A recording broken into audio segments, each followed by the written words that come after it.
समस्त सूर्य उपासकों को प्रणय का प्रणाम। और इस वक्त हम पहुंच चुके हैं झारखंड की राजधानी रांची के हरमू नदी के तट पर, जिसे हम गंगा घाट के नाम से भी जानते हैं। और यहाँ पे काफ़ी सारी तैयारियाँ की गई है मुख्य रूप से छठ महापर्व को लेकर। और आपको बताना चाहेंगे कि इस छठ घाट की क्या कुछ खूबसूरती है और क्या कुछ यहाँ के लोग बताएंगे, जो कि राजधानी रांची के बीचों बीच गुजरती है, जिसको हम लोग हरमू नदी के नाम से जानते हैं। इसके अलावा आपको हम बताना चाहेंगे कि कार्तिक मास के शुक्ल पक्ष से हम लोग छठ महापर्व की शुरुआत करते हैं और 4 दिनों तक चलने वाला इस पर्व का आज दूसरा दिन है, जिसको हम लोग खड़ना के नाम से या लोहंडा के नाम से भी जानते हैं। तो इस बीच यहाँ पे काफ़ी सारे श्रद्धालु हमारे बीच मौजूद हैं, हम उनसे बात करेंगे और जानेंगे क्या कुछ तैयारी है इस वर्ष महापर्व छठ को लेकर। तो चलिए हम चलते हैं, यहाँ के नागरिकों से मुलाकात करते हैं और जानते हैं क्या कुछ खास है इस वर्ष महापर्व छठ को लेकर। तो बहुत बहुत स्वागत है झार न्यूज़ खोरठा पे आपका। और हम आपसे सबसे पहले जानना चाहेंगे कि सूर्य की उपासना हम लोग हमेशा से करते आए हैं और सूर्य को प्रत्यक्ष देवता भी हम मानते हैं। यहाँ पे सूर्य की उपासना कब से की जा रही है और यहाँ का क्या महत्व है?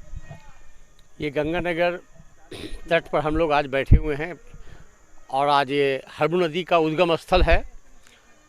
आज यहाँ विगत 25 वर्षों से इस घाट पर छठ व्रती आते हैं। 2-4 लोग आते थे पहले, आज पर्याप्त मात्रा में हज़ारों की संख्या में यहाँ भीड़ लगती है।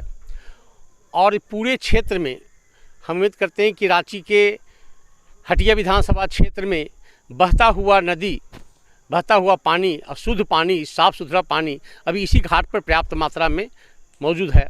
और लोग यहाँ पर छठ पर्व करके अपने आप को आनंदित और गौरवित महसूस करते हैं। और छठ मैया का कृपा है कि यहाँ पर जो भी आते हैं उनकी सभी मनोकामनाएं पूर्ण होती है। बड़ी ऐतिहासिक ये घाट है। और आज नहीं, हमके लोग, यहाँ के गांव वाले लोग कहते हैं कि आज से करीबन 50 वर्ष पर भी हम यहाँ पूर्व भी यह छठ पर्व होते थे। लोग, कुछ लोग बाहर से आते थे और इस घाट में पहले बहुत साफ़ सुथरा पानी बहती थी। अब नदी को बहुत छोटा कर दिया, संकरा कर दिया। पहले नदी बहुत विशाल रूप से चौड़ी हुआ करती थी, 25-30 फीट की इसकी वृत्ताकार थी। अभी छोटा हो गया। फिर भी अभी इधर काफ़ी दिनों से ये इलाका बसा है। गंगानगर, जमुनानगर, विद्यानगर, हरमू कॉलोनी से लोग यहाँ आते हैं और यहाँ छठ पर्व करते हैं। यहाँ का वातावरण, यहाँ का सजो सजावट, यहाँ के लोग, हमारे पदाधिकारी, हमारे सचिव विजय गुप्ता जी, हमारे कोषाध्यक्ष मनोज कुमार साहू जी, हमारे मुख्य संचालक वीरेंद्र कुमार भगत जी, हमारे सहयोगी वृंद हमारे वीरेंद्र सिंह जी, और ऐसे तमाम कार्यकर्ता, हमारे सैकड़ों की संख्या में कार्यकर्ता लगे रहते हैं। तन मन से रात दिन मेहनत करते हैं। आज 3-4 दिन से लोग मेहनत करके इस घाट को सुंदर कैसे बने, साफ कैसे हो, इस पर हमेशा चिंतन, मंथन और मनन करते रहते हैं और प्रयास करते हैं कि बढ़िया से बढ़िया सुविधा हम इस घाट पे सभी छठ व्रतियों, सूर्यव्रतियों को दें। यही मेरी मनोकामना है। यहाँ पे हम देख रहे हैं कि हरमू नदी यहाँ पे काफ़ी साफ दिखाई दे रहा है और शहर के बीचों बीच ये नदी बसी है। और इसी तरह से अगर स्वच्छता इस नदी में होती तो शायद आज लाखों की संख्या में श्रद्धालु नदी के बीचों बीच पूजा अर्चना कर रहे होते। लेकिन जो स्थिति हम लोग सिर्फ देख रहे हैं गंगा घाट पे, क्या रांची शहर के पूरे इलाके में इस तरह का दृश्य हम लोग आगे नहीं देख पाएंगे? ऐसा है जी कि अभी तो हमारे गंगानगर जो हरमू नदी का उद्गम स्थल है, अभी तक तो बहुत साफ़ सुथरा है। और अभी तक मेरा मानना है कि इतना साफ़ सुथरा पानी और इतना साफ़ सुथरा घाट शायद ही रांची शहर में कहीं पर हो। और हम लोग कोशिश यही करेंगे कि ये स्थिति आगे भी बना रहे।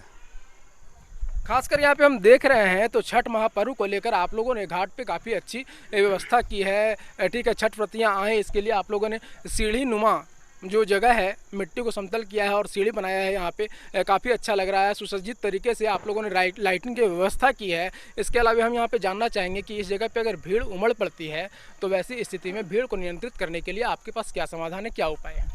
यहाँ पे हम लोग को सुखदेव नगर थाना से पूरा प्रभारी लोग रहते हैं, हमेशा हम लोग को सहयोग किए हैं। और जितने भी यहाँ पे हम लोग को कार्यकर्ता लोग हैं उन लोग भी पूरा तैनात रहते हैं कि किसी तरह का कोई तरह मतलब झगड़ा नहीं हो, लड़ाई नहीं हो या कोई तरह का परेशानी नहीं हो। और प्रशासन दिन में भी रहते हैं, रात को भी रहते हैं कि यहाँ किसी तरह का कोई भी दिक्कत ना हो। और बहुत अच्छा यहाँ से कार्यक्रम होता है। बहुत भीड़ होता है, भीड़ मतलब देखने में लगता है कि हाँ छठ हो रहा है। बिहार और झारखंड का जो माहौल होता है वो यहाँ पे आपको मिलेगा।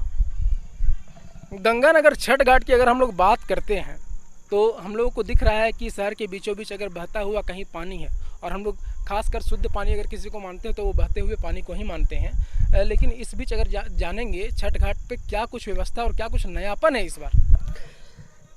इस बार नयापन में हमारे साथ में, क्योंकि कोरोना काल के बाद उपरांत बहुत 2 साल का कोरोना का दंश झेलते हुए हम लोग आए हैं, और इस बार बहुत धूमधाम से छठ पूजा गंगानगर विकास समिति बना रही है। सबसे पहले गंगानगर विकास समिति आपका चैनल को के माध्यम से सभी दर्शकों को प्यार और शुभकामनाएं छठ के लिए। अभी जो हमारी नई जो व्यवस्था की है, जहाँ तक आप अभी सुरक्षा के लिए, तो हमने इसको 2 चरणों में बांटा हुआ है। एक चरण प्रशासनिक डिवीजन के माध्यम से, और दूसरा चरण जो होता है यहाँ के जो लोकल्स गार्जियन से, लोकल दस्ता है, सुरक्षा दस्ता है, जो हमारे जो लड़के लोग के बीच में है। हमारे गार्जियनों का जो एक्सपीरियंस होता आया है 22 सालों का, वो हम लोग को मिलता आया हुआ है, कैसे सुरक्षा किया जाए। 22 लोगों का एक मंडली बनाया हुआ है, जिसमें लोगों का कोई भी सामान, कोई भी चीज़, अनैतिक जो अवैच्छिक कार्य यहाँ ना हो, इसके लिए सभी लड़के लोग घाट के चारों तरफ चक्कर लगाया करते हैं। ये सुरक्षा की दृष्टि से बहुत महत्वपूर्ण है। दूसरी बात, सुखदेवनगर थाने के प्रभारी, अरगोना थाने के प्रभारी सभी लोग यहाँ सम्मिलित होते हैं, और हम लोगों को ये आश्वस्त करते हैं कि यहाँ कोई तरह का अप्रिय घटना न हो, और हम लोग सारे लोग इसके लिए जागरूक रखते हैं, क्योंकि ये महान आस्था का पर्व है।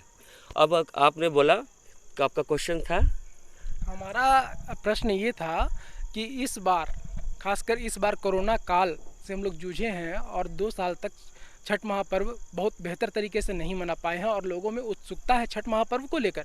तो इस बीच क्या कुछ नयापन है? नयापन के माध्यम से हम ये बताना चाहेंगे कि इस बार हम लोग ने घाट को थोड़ा सा और भी विस्तृत किया है, और लाइटिंग की व्यवस्था किया है। फूलों का डेकोरेशन के साथ साथ जो लाइट का जो व्यवस्था है, पार्क लाइट्स है, और लोगों का जो पार्किंग का जो पहले हम लोग का थोड़ा सा असुविधा होती थी, उसके लिए कंपाउंड का व्यवस्था किया गया है। क्योंकि इस बार भीड़ को देखते हुए, क्योंकि 2 साल का दंश हम लोग झेलते हुए आए हैं, इस बार भीड़ बहुत ज़्यादा होगा, जिस कारण से इस बार हम लोगों ने, जहां हम लोगों का 500 लोग का घाट था, अब उसको 1000 के लिए विस्तृत किया, क्योंकि यहाँ 10,000 लोगों से कम की भीड़ नहीं आएगी। इसलिए नयापन में मेरा यही है। अगर हम बात करें शहर के बीचों बीच इस छठ घाट की, मुख्य रूप से ये छठ घाट हम मान सकते हैं, और ये मान रहे छठ घाट ही है ना, तो इसमें जो है आगे हम लोग चाहेंगे कि विकास कार्य हो, तो इसके लिए आप स्थानीय प्रशासन या जिला प्रशासन से क्या कुछ मांग करते हैं? देखिए, प्रशासन और जिला प्रशासन का तो रवैया हमारे प्रति, हमारे घाट के प्रति थोड़ा उदासीन ही रहता है। हम लोग के तो डिमांड था, जिस समय ये नदी का कार्य चल रहा था, ये उद्गम स्थल है जिसको 0 पॉइंट बोला जाता है गंगानगर। आज शहर में सब लोग जानते हैं कि हरमू नदी का जो सौंदर्यीकरण हुआ है, इसका उद्गम स्थल या 0 पॉइंट गंगानगर ही है। और गंगानगर अपने आप में एक नाम और पहचान इसलिए भी है कि छठ महापर्व यहाँ जिस शुद्धता के साथ किया जाता है, शायद शहर में बहुत इने गिने जगहों पर होती है। तो हम प्रशासन, जिला प्रशासन या राज्य सरकार के द्वारा हम लोगों ने डिमांड किया था, जिसमें इसका निर्माण कार्य चल रहा था सौंदर्यीकरण का। सौंदर्यीकरण कहना तो हम लोग उचित नहीं समझते हैं, क्योंकि जो सौंदर्यता पहले थी आज उसकी तुलना में कहीं नहीं रह गई, न नदी की पाट की तुलना में की दृष्टि से और न साफ़ सफाई की दृष्टि से। हम लोगों ने बोला था कि हम लोग कम से कम छठ घाट बना दिया जाए, कम से कम 500 मीटर में, लेकिन बहुत लड़ाई झगड़ा करने के बाद, रिक्वेस्ट करने के बाद करीब 150-200 फीट में बना है, वो भी अच्छी तरह से नहीं बना। तो हम लोग सरकार से तो बराबर बोले कि हम लोग को बना दीजिए। हम लोगों ने चेक डैम का भी मांग किए कि चेक डैम बना दिया है 3-4 जगहों पर, ताकि पानी गंगानगर का, हरमू नदी का रुक सके, जिससे कि हम लोग का पानी का लेयर भी मोहल्ला में बरकरार रहे। और यहाँ पर भी छठ पर्व करने में लोगों को पानी, कभी कभी कोई साल जब अति अनावृष्टि हो जाती है, अनावृष्टि करने का मतलब कि जहाँ कम बारिश जब होती है, तो उस समय हम लोग को पानी का बहुत समस्या होता है। जैसे तैसे हम लोग बोरिंग के द्वारा पानी डालते हैं इसमें, तब हम लोग करते हैं, क्योंकि सबको मालूम है कि छठ पर्व पवित्रता के नाम से जाना जाता है। जहाँ ज़्यादा पवित्र स्थान होता है, छठ व्रती वहाँ पर ज़्यादा पूजा करने जाती हैं। तो ये स्थान अपने आप में एक पवित्रता का उदाहरण है शहर में। तो हम यही प्रशासन से या सरकार के द्वारा जो अभी तक उदासीन रवैया रहा है, हम चाहेंगे प्रशासन, आपके चैनल के माध्यम से प्रशासन को ये बताना चाहेंगे या रिक्वेस्ट करना चाहेंगे कि हम लोग को 2-4 जगहों पर चेक डैम बना दिया जाए और घाट को थोड़ा सा और सुव्यवस्थित किया जाए। बिल्कुल, अगर हम यहाँ पे देखते हैं तो अन्य छठ घाटों की अपेक्षा यहाँ पे थोड़े से उदासीन रवैये जरूर दिख रही है। कारण इसका ये है कि राजभवन के सामने अगर हम जाते हैं, जहाँ पे तालाब वगैरह है, वहाँ पे भी छठ घाट है और वहाँ पे पूरा सीमेंटेड तरीके से वहाँ पे किया गया है। तो यहाँ पे आप लोग क्या मांग करते हैं? मतलब कि हर साल 2 बार छठ व्रत आता है, एक चैत में आता है और एक कार्तिक में, इसको लेकर क्या कुछ मांगे आप? मांग तो हम लोगों ने कई बार प्रशासन से, सरकार से भी की है, और जब हमारा भाई साहब तो बताया किए कि ये उद्गम स्थल पर कुछ डिमांड हम लोग किए थे छठ घाट के लिए, लेकिन 100-200 फीट दे करके हम लोग के जैसे कि करीब ये कर दिए। और अभी हम लोग को मांग है कि जो भी छठ घाट है यहाँ पर 2-3 जगह चेक डैम बना दिया जाए, ताकि पानी का बहाव भी रुके और साफ़ सुथरा पानी मिले। और छठ घाट कम से कम तो 500 मीटर के एरिया में बनना चाहिए, ताकि जो भी छठ व्रती है उनको छठ करने में किसी प्रकार की असुविधा न हो। ये हम लोग को आपके चैनल के माध्यम से यहाँ की सरकार से ये मांग है। बिल्कुल, यहाँ पे आपको बताना चाहेंगे कि छठ महापर्व कुल 4 दिनों तक ये चलता है और पहले दिन नहाए खाए, दूसरे दिन खरना का प्रसाद और तीसरे दिन सांध्य अर्घ और चौथे दिन सुबह का अर्घ होता है।